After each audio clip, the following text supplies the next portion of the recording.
ആധിപത്യം, നമ്മുടെ ഭരണഘടനാ മൂല്യങ്ങൾ എത്ര വലിയ അപകടത്തിലാണ് എന്നുള്ള അപായകരമായ കാര്യമാണ് ബഹുമാന്യനായ ശ്രീ രാഹുൽ ഗാന്ധി ഇന്നലെ വെളിപ്പെടുത്തിയത്. ഞെട്ടിക്കുന്ന വെളിപ്പെടുത്തലാണ്.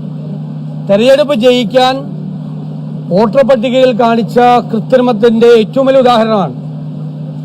32,000 വോട്ടിന് BJP ജയിച്ച ബാംഗ്ലൂർ സെൻട്രലിലെ സീറ്റിൽ 1 ലക്ഷത്തിലധികം വോട്ടുകളാണ് തെരഞ്ഞെടുപ്പ് കൃത്രിമത്തിലൂടെ ചേർത്തത്. നമ്മളെല്ലാവരും കണ്ടു. ഒരേ പേരിൽ വിവിധ വോട്ടർമാർ, അല്ലേ? ഒരു ചെറിയ ഒറ്റമുറി വീട്ടിൽ 60ഓളം വോട്ടർമാർ, പലരുടെയും പിതാവിന്റെ പേരിൽ ഇംഗ്ലീഷ് അക്ഷരങ്ങൾ മാത്രം, ചിലരുടെ ഹൗസ് നമ്പർ 0, പുതിയതായിട്ട് എൻറോൾ ചെയ്ത 18 വയസ്സുകാരായ വോട്ടർമാരുടെ കൂട്ടത്തിൽ 70-80 വയസ്സായ ആളുകൾ.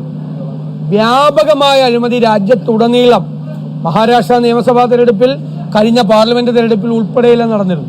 ബീഹാറിൽ ഇപ്പോൾ അത് ആവർത്തിക്കുന്നു.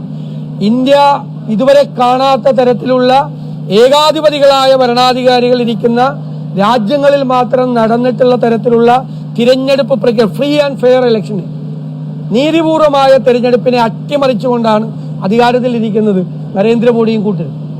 ഇപ്പൊ അധികാരത്തിൽ ഇരിക്കാൻ പോലുള്ള അർഹതയില്ല. അത്രമാത്രം ഞെട്ടിക്കുന്ന വെളിപ്പെടുത്തലാണ് തെളിവ് കൃത്യതയോടുകൂടി, വ്യക്തതയോടുകൂടി, നല്ല ഉറച്ച ആത്മവിശ്വാസത്തോടുകൂടി രാഹുൽ ഗാന്ധി അവതരിപ്പിച്ചത്. നമുക്കെല്ലാ അഭിമാനമുണ്ട് രാഹുൽ ഗാന്ധിയെ കുറിച്ച്. അദ്ദേഹം നടത്തുന്ന ഈ പോരാട്ടം, ഏകാധിപത്യത്തിനെതിരായി, ഫാസിസത്തിനെതിരായി, വർഗീയതയ്ക്കെതിരായിട്ടുള്ള ഈ പോരാട്ടത്തിൽ ഇന്ത്യയിലെ ജനകോടികൾ രാഹുൽ ഗാന്ധിയുടെ കൂടെ ഒരുമിച്ച് ചേരും എന്ന കാര്യത്തിൽ യാതൊരു സംശയമില്ല. തൃശൂർ ഉൾപ്പെടെയുള്ള തെരഞ്ഞെടുപ്പിൽ, പാർലമെന്റ് തെരഞ്ഞെടുപ്പിൽ നടന്ന അട്ടിമറിയെക്കുറിച്ച് കൂടി ഉറപ്പായി അന്വേഷിക്കണം. ധാരാളം പരാതികൾ തൃശൂരിൽ BJPക്കാർ, സംഘപരിവാറുകാർ തെറ്റായ രീതിയിൽ വോട്ട് ചേർത്തു എന്നുള്ള പരാതി ഉണ്ടായിട്ടുണ്ട്. അതിനെക്കുറിച്ച് കൂടി ഗൗരവതരമായി അന്വേഷിക്കണം എന്ന് ഞങ്ങൾ ആവശ്യപ്പെടുന്നു. രണ്ടാമത്തെ കാര്യം, ഒരു വലിയ സത്യം വെളിപ്പെടുത്തിയ, കേരളത്തിലെ ആരോഗ്യരംഗം എന്താണ് എന്ന് വെളിപ്പെടുത്തിയ, സത്യസന്ധമായി വെളിപ്പെടുത്തിയ, 1 രൂപ പോലെ കൈക്കൂലി വാങ്ങിക്കാത്ത ഒരു ഡോക്ടർക്കെതിരായി, ഡോക്ടർ ഹാരിസിനെതിരായി ആരോഗ്യമന്ത്രിയുടെ നേതൃത്വത്തിലാണ് ഗൂഢാലോചന നടക്കുന്നത്. അയാളെ അപകീർത്തിപ്പെടുത്താൻ, അയാളെ അപമാനിക്കാൻ, അവിടെ വാങ്ങിയ സർജിക്കൽ എക്യുപ്മെന്റിന്റെ പാർട്സ് അവിടെ ഉണ്ടായില്ല എന്ന് കള്ളം പറഞ്ഞു, ഇല്ലേ? എന്നിട്ട് അദ്ദേഹത്തെ മോഷണക്കുറ്റത്തിന് പ്രതിയാക്കാൻ ശ്രമിച്ചു. ശക്തിയായ എതിർപ്പ് വന്നപ്പോൾ ഇപ്പൊ കാണാതെ പോയ സംഭവം കണ്ടെത്തി. ഇന്നും സൂപ്രണ്ടും പ്രിൻസിപ്പലും കൂടി ആ ബഹുമാന്യനായ കേരളം മുഴുവൻ ആദരിക്കുന്ന ആ ഡോക്ടറെ അപകീർത്തിപ്പെടുത്താൻ വേണ്ടി പത്രസമ്മേളനം നടത്തി.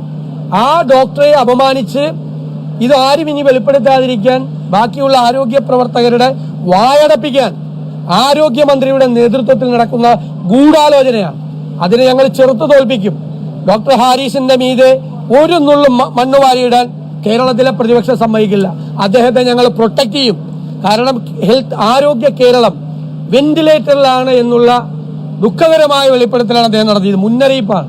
അത് മനസ്സിലാക്കി നടപടികൾ സ്വീകരിക്കേണ്ടതിന് പകരം അദ്ദേഹത്തെ വേട്ടയാടാൻ വേണ്ടി നടത്തുന്ന ഈ ശ്രമങ്ങളെ ഞങ്ങൾ എന്തു വില കൊടുത്തും സംരക്ഷിക്കും. മൂന്നാമതൊരു കാര്യം പറയാനുള്ളത്, ഇവിടുത്തെ BJP നേതാക്കന്മാരൊക്കെ എവിടെ പോയി? ഇന്നലെ ഒഡീഷയിൽ വീണ്ടും 2 മലയാളി വൈദികരെ, 2 കന്യാസികളെ വീണ്ടും ബജറംഗ് ദൾ പ്രവർത്തകർ ആക്രമിച്ചിരിക്കുക. അവരെ ക്രൂരമായി മർദ്ദിച്ചു. ഒരു ചടങ്ങിൽ പങ്കെടുക്കാൻ, ഒരു ഗ്രാമത്തിൽ മതപരമായൊരു ചടങ്ങിൽ പങ്കെടുക്കാൻ പോയവരെ ഗ്രാമവാസികളുടെ എതിർപ്പ് മറികടന്ന് അവിടെയുള്ള 70ഓളം വരുന്ന ബജറംഗ് ദൾ പ്രവർത്തകർ ആക്രമിച്ചു. 3 മണിക്കൂർ നേരം തടഞ്ഞു വെച്ചു. പോലീസ് കേസെടുത്തിട്ടില്ല. അവരുടെ അതിനു മുമ്പിൽ വഴികാട്ടിയായി വന്ന ബൈക്കിന്റെ പെട്രോൾ മുഴുവൻ ഊറ്റിക്കളഞ്ഞു. ഇവരുടെ ഫോൺ പിടിച്ചെടുത്തു. ക്രൂരമായി അവരെ മർദ്ദിച്ചു. 2 കന്യാസിമാരെയും 2 വൈദികരെയും, മലയാളികളായ വൈദികരെയും. അപ്പൊ ഞങ്ങൾ പറഞ്ഞിരിക്കുന്നത്, കഴിഞ്ഞ 835ാമത്തെ സംഭവമാണ്. 1 വർഷത്തിനകം രാജ്യത്തിന്റെ വിവിധ ഭാഗങ്ങളിൽ, BJP ഭരിക്കുന്ന സംസ്ഥാനങ്ങളിൽ ക്രൈസ്തവർക്ക് നേരെ നടക്കുന്നത്. എവിടെ പോയി കേന്ദ്രമന്ത്രിമാർ കേരളത്തില്? എവിടെ പോയി രാജീവ് ചന്ദ്രശേഖർ? ഞങ്ങൾ പറഞ്ഞതല്ലേ സത്യം? എന്നിട്ട് ആട്ടിൻതോലിട്ട ചെന്നായികളെ പോലെ അരമനയിൽ പോയി കേക്ക് കൊടുക്കാൻ പോവാ. ഇതെല്ലാം ചെയ്തു വെച്ചിട്ട് ഇത് സംഘപരിവാർ അജണ്ടയാണ്, BJP അജണ്ടയാണ്. ഇതൊരു ഹിറ്റ്ലർ രീതിയാണ്, ഒരു സിയോണിസ്റ്റ് രീതിയാണ്.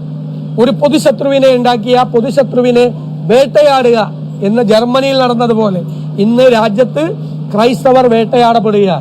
അതിശക്തമായ പ്രതിഷേധം രാജ്യം മുഴുവൻ ഉയരും എന്നാണ് ഞങ്ങളുടെ പ്രതീക്ഷ. ഞങ്ങൾ അവരുടെ കൂടെ അവർക്ക് സംരക്ഷണവുമായി നിൽക്കും. അതാണ് BJPയുടെ പൊള്ളത്തരമാണ് ഇപ്പോൾ തുറന്നു കാട്ടപ്പെട്ടിരിക്കുന്നത്. തൃശ്ശൂരത്തെ നേരത്തെ സൂചിപ്പിച്ചല്ലോ, അതിൽ നിയമ നടപടിയിലേക്ക് പോകുന്നുണ്ടോ? ഉറപ്പായിട്ട് അതിനെക്കുറിച്ച് ആലോചിക്കും. അതിനെക്കുറിച്ച് പഠിച്ചതിനെക്കുറിച്ച് ആലോചിക്കും. രണ്ടാമത്തെ ദിവസം ഈ ഹാരിസന്റെ മുറിയിൽ നിന്ന് എക്യുപ്മെന്റ് കിട്ടിയെന്ന് പ്രിൻസിപ്പൽ തന്നെ വാർത്താസമ്മേളനം നടത്തി പറഞ്ഞിരിക്കുകയാണ്. അപ്പൊ ഇവർ എന്ത് അന്വേഷണം നടത്തിയത്? അയാളെ മോഷണ കുറ്റത്തിൽ പ്രതിയാക്കാൻ വേണ്ടിയിട്ടുള്ള അന്വേഷണമാണ് ആദ്യം നടത്തിയത്.